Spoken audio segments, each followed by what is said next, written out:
This video will guide you through 8 steps needed to write a private placement memorandum. Private placement memorandum drafting is a frequently requested service on the Contracts Council platform, since business owners and investors want to make sure they are legally protected when raising funds through private placements. If you need to write a private placement memorandum, this video is for you. Before we start, just a brief disclaimer.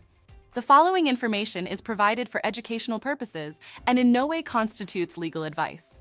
For legal advice, we encourage you to consult a licensed attorney. You can find more information in the description, along with a link to find an attorney. We will cover the purpose of private placement memorandums, key terms to include in your document, and 8 steps to follow to write a private placement memorandum. We've also added a link below with information on lawyer pricing if you want to know the cost of hiring a lawyer. Now let's get started. Purpose of private placement memorandums. Private placement memorandums, or PPMs, are legally binding documents that outline the terms and conditions of a private investment offering.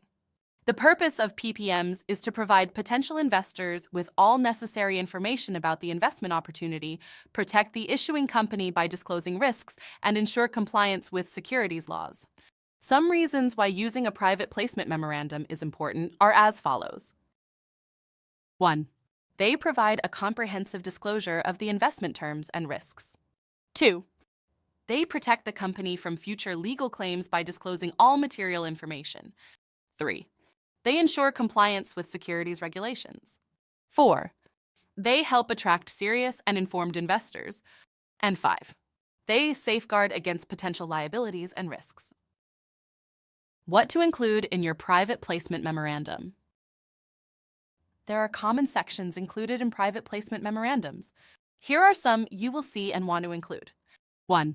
Executive summary. This section provides a high-level overview of the investment opportunity.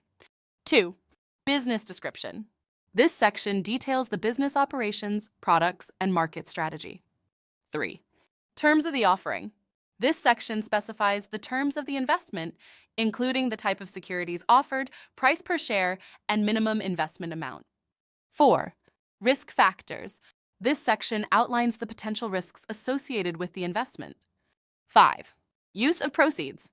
This section describes how the funds raised will be used. 6. Management team. This section provides information about the company's management team and their experience. 7. Financial information. This section includes the company's financial statements and projections. 8. Legal considerations. This section covers any legal issues relevant to the offering. 9. Subscription agreement. This section includes the agreement that investors will sign to purchase the securities. 10. Indemnification. This section specifies how the parties will handle any losses arising from the investment. 11. Confidentiality. This section protects any confidential information shared during the offering. And 12. Dispute resolution. This details the procedure the parties can take in the event of a dispute. 8 steps to writing a private placement memorandum. Here is a list of 8 steps you can follow to draft your private placement memorandum. 1. Review the commonly used sections discussed earlier in this video or find a template online to use as a reference. This will allow you to know what to include. 2. Identify the key information you want to include in your memorandum. This may include details about the business, terms of the offering, and risk factors. 3. It is critical to use clear and concise language that both parties can understand. 4. Once you've written your sections, organize them so that they are logical. For example, you likely want to have the executive summary section come before the terms of the offering section. 5. Be sure to incorporate any applicable securities laws and regulations that may be specific to your state or industry. Note this may require research. 6. If you are unsure about anything, consider using Contracts Council's platform to seek advice from an experienced securities lawyer that works on PPMs. We have included a link in the description to help you find one. 7. Review and revise the memorandum to make the language clearer and confirm you have included everything needed. And 8.